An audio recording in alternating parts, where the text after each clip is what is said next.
I vividly remember the day. It was a Monday.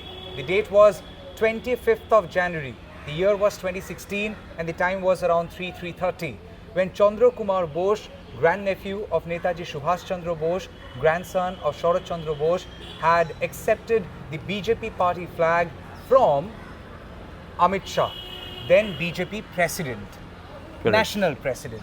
Thereafter, Chandra Bose had also contested election for BJP from Bhawanipur Assembly constituency against Mamata Banerjee.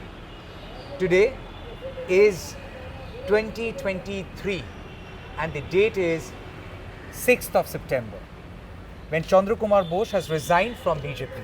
What made you resign from BJP, sir? Well, today is a very auspicious day. It is my grandfather Sharat Chandra Bose's birth anniversary, 134th birth anniversary. And Sharat Bose stood for united Bengal. Sharat Bose fought against the partition of India.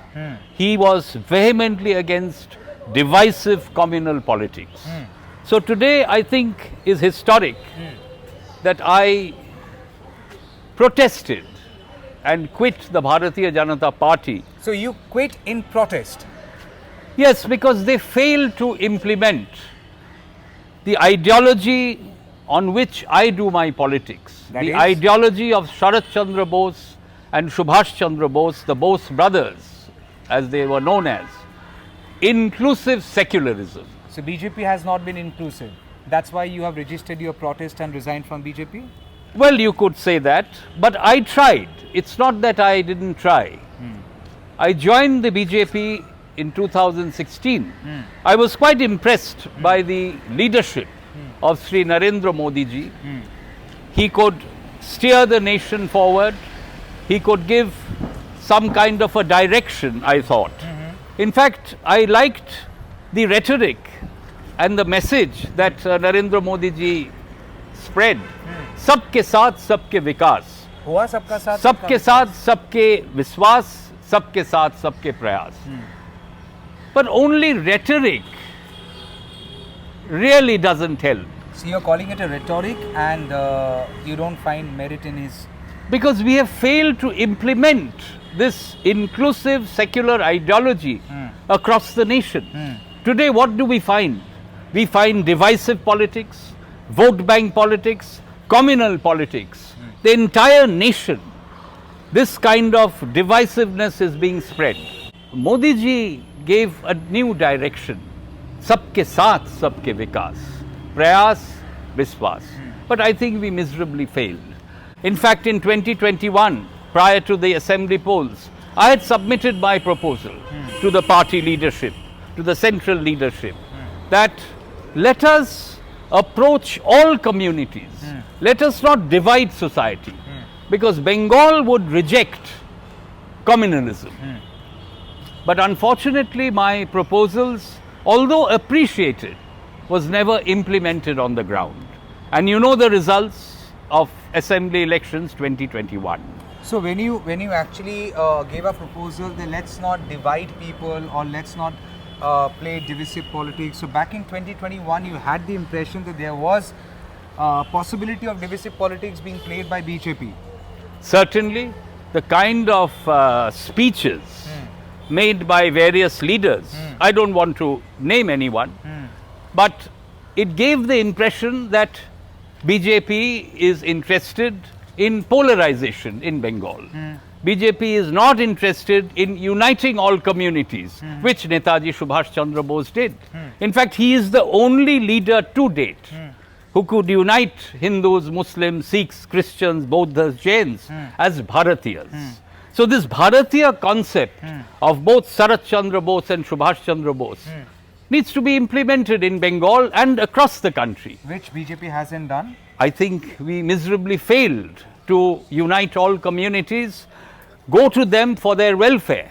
Inclusive welfare and progress of the nation is not possible unless we unite all communities. So are you trying to say that BJP has tried playing or pandering to the Hindutva vote bank or Hindutva card?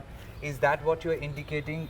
apologies if you find my question as a leading one, but still I need to understand when you say that BJP failed to implement sabka saath, sabka vikas, sabka biswas, sabka prayas.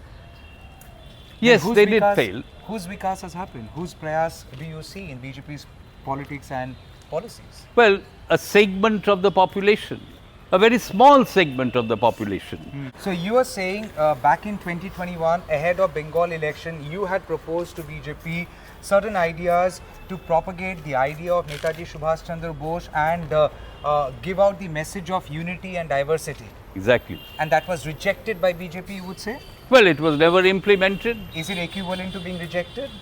Well, I suppose if it is not implemented, it means that it was rejected.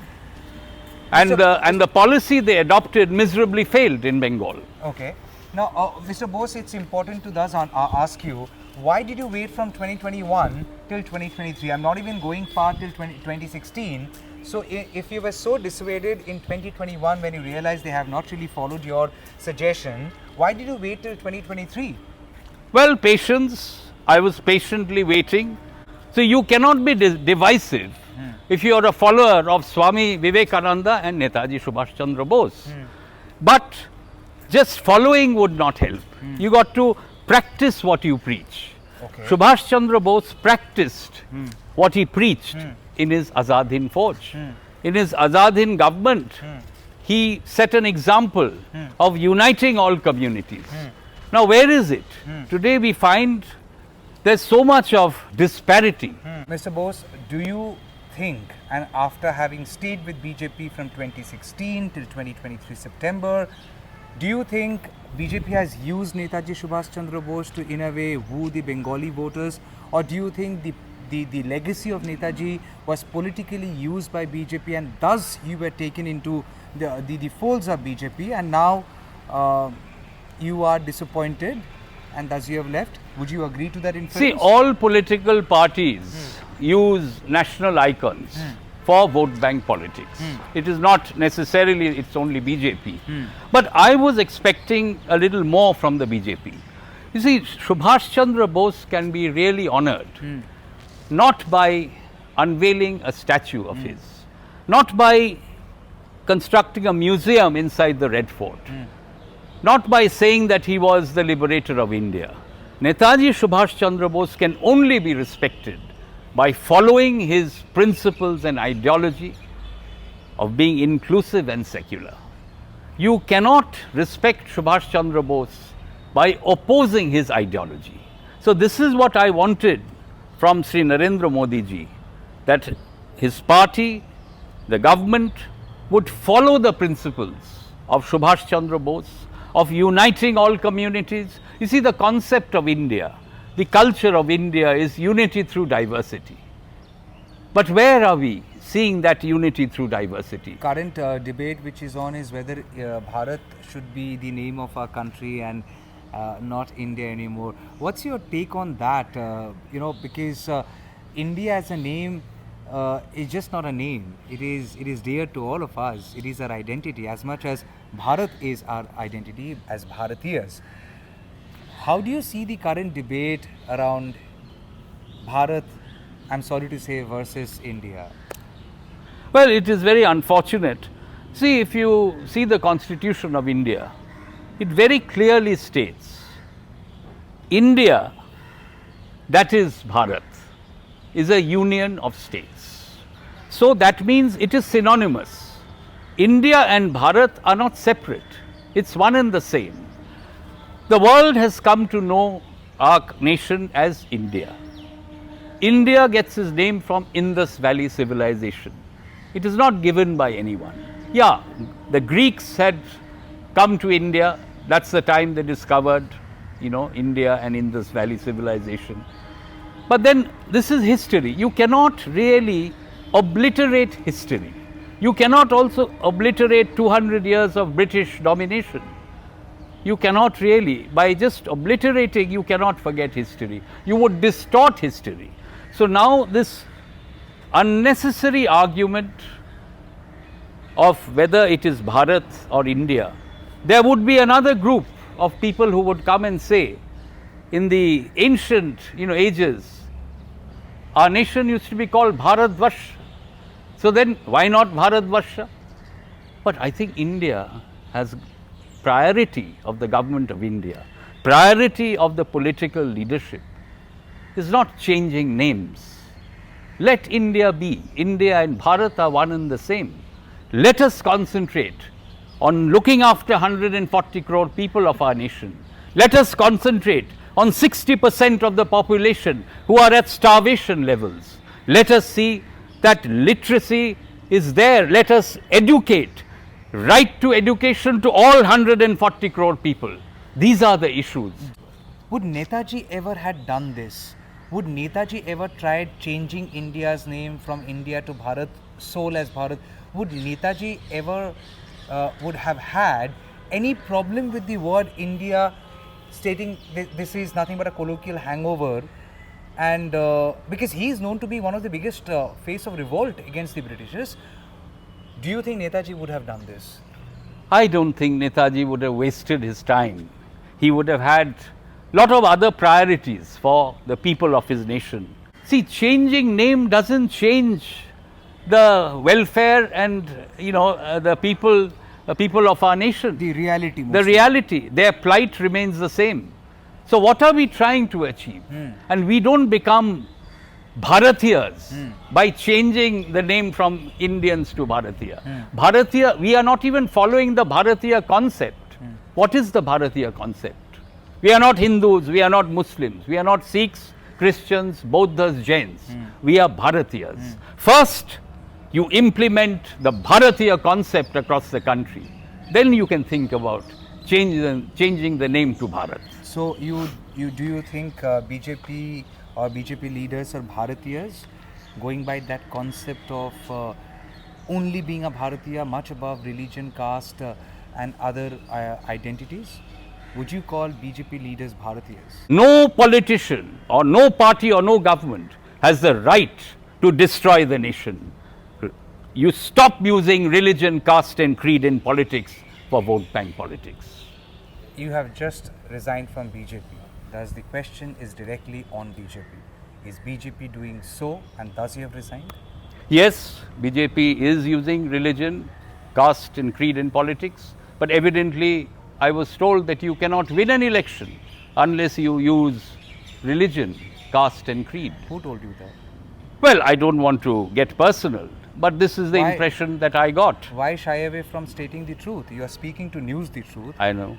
So why are you shying away No, but from? you see, I don't believe in, kind of getting personal. Was he a or very tall leader? Of course. A very tall leader? One of the, in the leadership, yes. One of the tallest leaders? Yes, yes. Number one, number two, number three? No. I'm just trying to understand. This is not fair. Time has come to unite the nation as Bharatiyas. No point changing the name. First, let us unite all communities as Bharatiyas and take the nation forward. So, by that definition of yours, as who should be called a Bharatiya, would you call leaders of BJP Bharatiyas or not? Straight question, no if and but, you have to give a straight answer. Well, if they are able to unite all communities, then they are Bharatiyas. If they are not, they don't deserve to be Bharatiya. At this point, as things stand today, would you want to call them Bharatiyas or not? I leave it to the nation, I leave it to 140 crore people of our nation to decide on that. So you are saying that 140 crore people should decide as whether BJP leaders should be called Bharatiyas or not first? Yes, why not? Which means there is an element of doubt, or there is a scope for an element of doubt. Well, yes, there is, because what we find, what has happened in Manipur. See, Methis and Kukis were united when the Indian National Army was fighting in Manipur way back in 1944. And the national flag of Netaji Subhas Chandra Bose that the legend had hosted, that place, I'm sorry, I've been there and I was like literally in tears saying that what has happened to Manipur? I went there, I went there and I saw it and I was literally in tears thinking, Netaji chose this place to hoist the Indian flag. Yes, and he could do that because he got the full support of the local inhabitants there. the tribals, the Kukis and the Metis. Netaji could do that under such circumstances in 1944. And today, why should our government fail to unite these two communities? Whatever are the local issues, I'm sure it can be sorted out. Do you think Netaji Subhas Chandra Bose would have approved your decision to join BJP if he was alive? You see, all political parties evolve. I also expected the BJP to evolve and follow Netaji's inclusive secular ideology. But they fell short. So under the circumstances, Netaji probably would have been dismayed seeing me in the Bharatiya Janata Party. Okay, and last question, what next, Chandra Bose? Once a politician, it's believed the person would always remain a politician. So now that you have quit from BJP, by the way, did you get any call from any of the leaders after you have sent your resignation to Mr. JP Nadda? You've also CC'd, like marked your resignation letter to the Prime Minister, to the Home Minister. So any response? Not yet, but there was a call, but I couldn't receive it. I was downstairs. So you just typed your resignation letter, sent it, and you're done with it? No, I gave it a thought. Okay. I gave it a thought. It's I don't normally do things whimsically. What next? Joining any political party? What next? Well, I'm independent as of now. An independent politician? Well, I want to work for the people of my constituency, my state, Bengal, and the country. So an independent politician talking to an independent journalist. Right. Okay. So the chronology is there had been a demand for declassification of Netaji Subhas Chandra Bose's files. That process began back in 2015, got continued till 2016.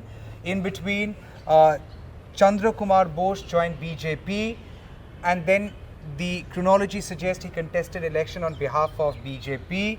And thereafter, the chronology that happened that he became or remained as the vice president of BJP, but slightly aloof. The chronology is in 2021, he suggested, according to him, to BJP the way they should be fighting election, and quote unquote, according to him, have also suggested that play inclusive politics, not divisive politics.